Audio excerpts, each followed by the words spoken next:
Chaque année, 40 millions de sachets de fruits secs sortent de l'usine de l'entreprise Dacofrance, une réussite économique mais surtout familiale qui a commencé il y a 47 ans.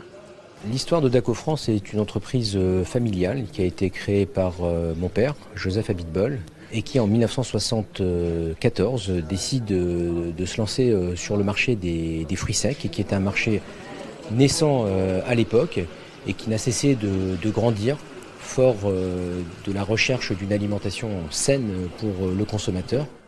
Grâce au plan de relance économique de la région, Dacofrance veut relocaliser la production de 1500 à 2000 tonnes de fruits secs. Pour ce projet, ils ont bénéficié de 700 000 € de budget.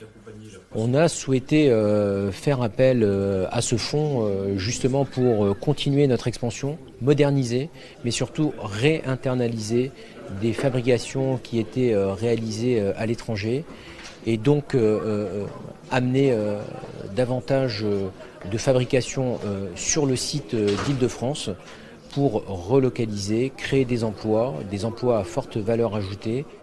Au total, c'est 12 nouveaux postes à temps plein qui seront créés grâce à cette aide. L'entreprise yvelinoise fait partie des 75 lauréats du concours de la région.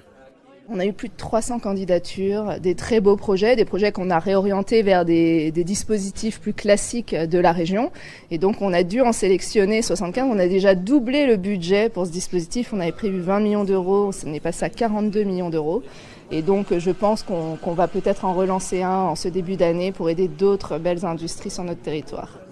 Reste maintenant à savoir si cela suffira à couvrir les pertes liées à la crise sanitaire. Selon l'INSEE, l'Île-de-France a perdu 26% de son activité industrielle en 2020.